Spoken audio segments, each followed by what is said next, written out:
Nice people, moving lives. The Honest Truth with Benito Vergatini. Smile 90.4 FM. Joining us this evening to explore why allergic diseases are becoming a major public health challenge is Executive Board Member Director at the Allergy Foundation of South Africa, Dr. Thulja Trikamjee. Dr. Trikamjee, good evening. Thank you so much for joining us tonight. Good evening, Benito. Good evening to the listeners of Smile FM. Thank you for having me. Pleasure. With allergic conditions now rising globally, and this in both adults and children, what is driving this increase? So, Benito, there's so many things that have been hypothesized. Firstly, I can confirm to you that we are seeing a rise in developing as well as developed countries. It's not unique to South Africa alone. Allergies largely affect your immune system. So I think for people to understand why it's increasing, a lot of people don't realize what an allergy is. Essentially, your immune system is reacting to something that it ought not react to. That could be something in the environment, very key in why it's rising. Something we eat, it could be preservatives, chemicals, insect bites. All those things are considered allergic conditions or allergic reactions. Now, as time changes, our environment changes. Our climate is changing. We all know about climate change. We know about global warming. The food that we're eating is changing as well. We're finding that things are more processed. Our lifestyles have changed. We're moving generally on the planet from a more rural type of lifestyle. More people are living in more urban areas. So it means more chemical exposure, more pollution exposure. We have a lot of hypochondriac, what we call clean freaks in the world. People are constantly sanitizing. Obviously, it was a need during the pandemic. But all of those things, what they do is they render our immune systems more vulnerable rather than more strong. And that means that the immune systems are more likely to react. So common allergies are things like dust mites, pollen in the air, animals, dogs, cats, things like mold spores. Those are all things that our immune systems are becoming more sensitized to and reacting to more and more. You've emphasized, Doctor, that food allergies can escalate into life-threatening emergencies. What are the signs that families and schools often miss until it's too late? So I think with food allergies, yes, it can escalate. It can be extremely dangerous, and I'll get to that in a second. But I also, as an allergist, like to give a message to patients and parents specifically. Get a correct diagnosis by a correct professional. While we are seeing an increase in food allergies, we also, and I'm sure, Benito, you see this, it's in the media, food allergy also becomes a bit of a buzzword. So, I've said this before, it's been fashionable of late to say I'm allergic to milk and I can't tolerate lactose and I can't tolerate gluten. And these things often get confused with what a true food allergy is. So when you want to look at a diagnosis of a food allergy, ensure that you're seeing a specialist, you're getting a proper diagnosis so that properly you can be managed. A lot of people who have food allergies, we have new modalities to manage them now. We know how to manage emergencies. And in children, by and large, children who do have food allergies, depending on the child, depending on the risk, depending on what the actual food allergen is, there is a high chance that your child can outgrow these food allergies. So biggest important message there is food allergies are overestimated. Before we get into the dangers of it, ensure you're getting a correct diagnosis so you're not stuck in the middle. Now, if you do have a legitimate food allergy, it involves your entire immune system. So in terms of it becoming dangerous and it escalating, we always see these images from first world countries of kids having eaten a peanut, for example, swelling on your lip, swelling on your tongue, swollen eye. So those are things that can happen immediately. Your mouth, which is where the food touches, can become swollen. A swelling in the airway can become dangerous because you can then have an issue or difficulty breathing. A patient may also have difficulty breathing from their lungs. So they might say, our chest is feeling closed. Your entire body can break out into hives. This is now your skin getting involved.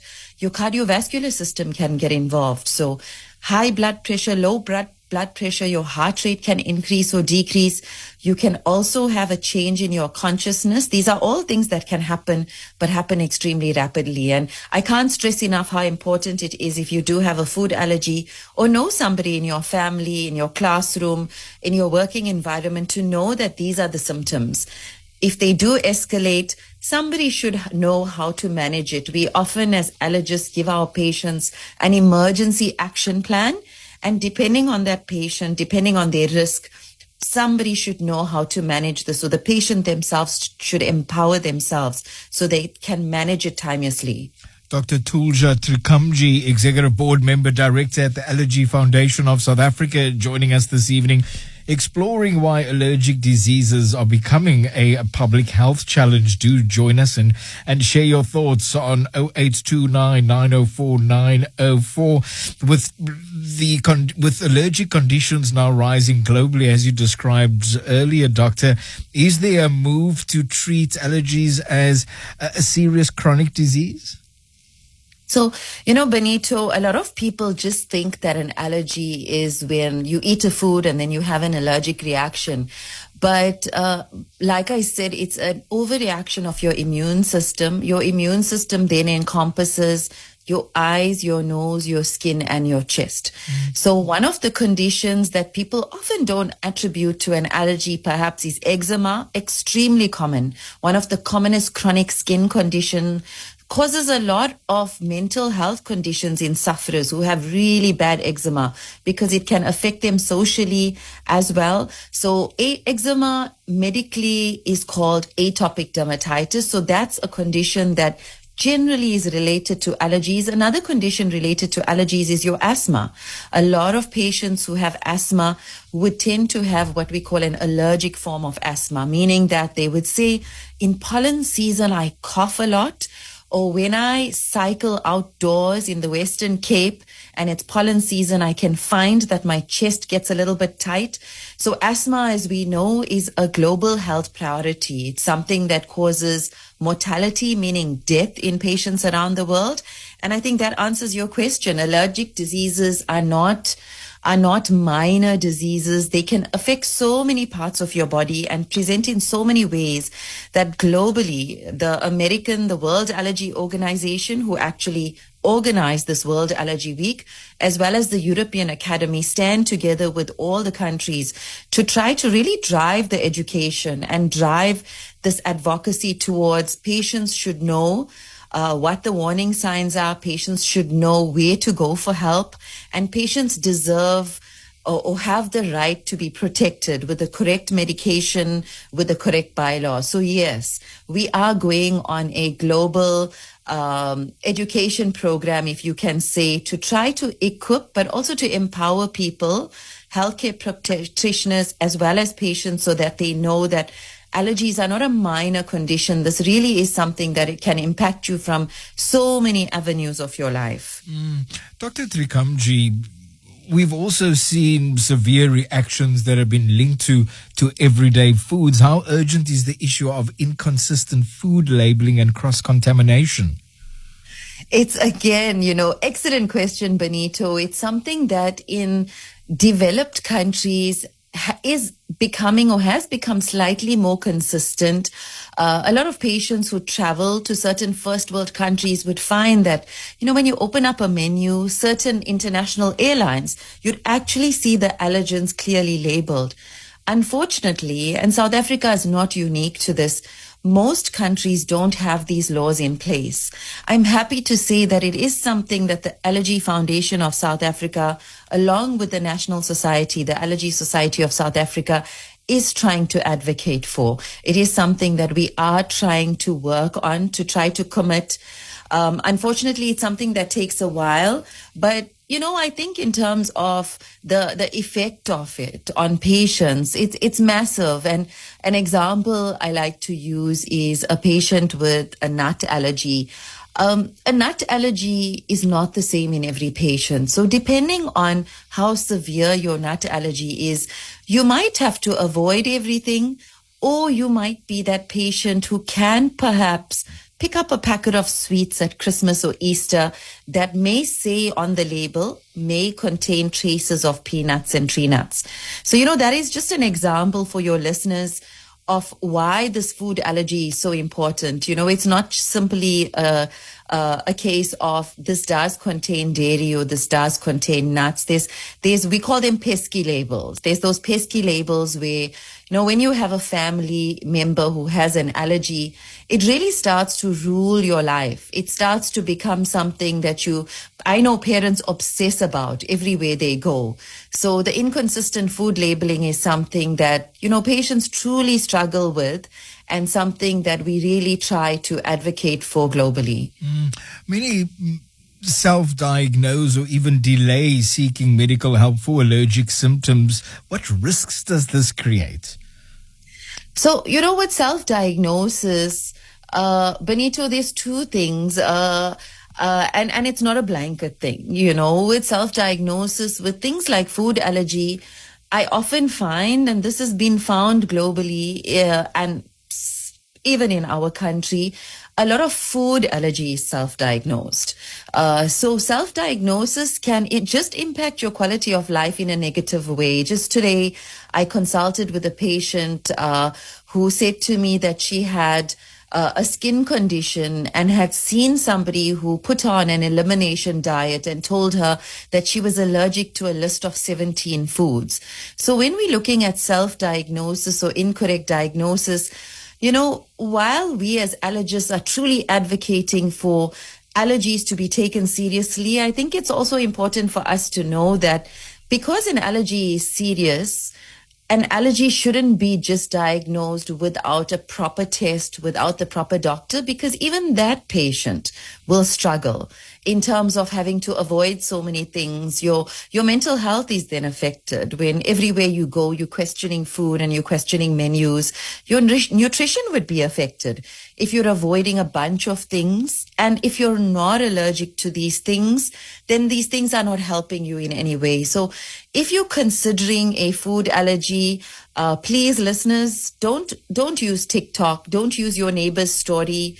Don't listen to an influencer who says that because they've cut out all of these things and they feel better, that this necessarily is going to happen to you. A food allergy is a serious condition. It should be taken seriously. Ensure that before we use that word allergy, that we are seeking the appropriate help. Benito, this is the best way I can say this. I have a young boy who I treat who has a life-threatening allergy. If he has to even smell a peanut, he may die. And he said this to me once. He went through school and university, and he said, doctor, with all of these people everywhere I go, just saying, I'm allergic to this, I'm allergic to this, it actually upsets me because it illegitimizes my true allergy. People don't take my allergy seriously because these days, everywhere I go, there's so many people who just say, well, we're allergic, but sometimes we eat it and sometimes we don't eat it. So, the effects of not getting a proper diagnosis are there for patients, for the community, for statistics, and for your own life.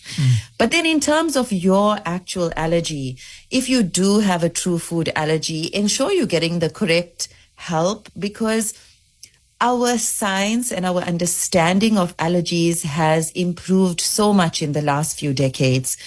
Things can be done. We have novel modalities. We monitor your levels. We have better care for patients with allergies in terms of watching patients' levels so that we know and we can assess what their risk is. It's very different to have just some hives on your skin versus to go into anaphylaxis. And I think for anybody with an allergy, that type of risk is important to know so that you can live your life knowing, what the danger is and what you may or may not be able to tolerate. Doctor, lastly, from your experience working across the continent and internationally, how does South Africa compare in terms of allergy awareness, diagnosis, and the way we treat allergies? So I think, Benito, in South Africa, we've got allergy is about a decade old in terms of a fully fledged specialty, allergy and immunology. And I think we're doing pretty well. I'm very proud to say that I'm part of these organizations where we're doing a lot of advocacy. Of course, you get differences across the board globally, with certain countries really having better laws. And, we discussed the inconsistent food labeling. But from my experience with traveling to countries and also with consulting with patients online from all parts of the world, and I can say this includes first world countries, I think in South Africa, we're pretty lucky that we have organizations such as the Allergy Foundation that has got websites where you can get correct information, where you can access specialists.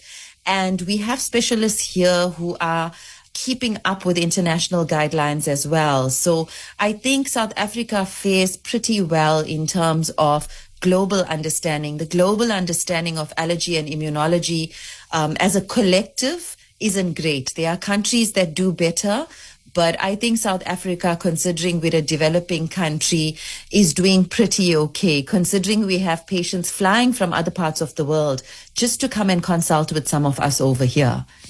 Executive Board Member and Director at the Allergy Foundation of South Africa, Dr. Thulja Trikamjee.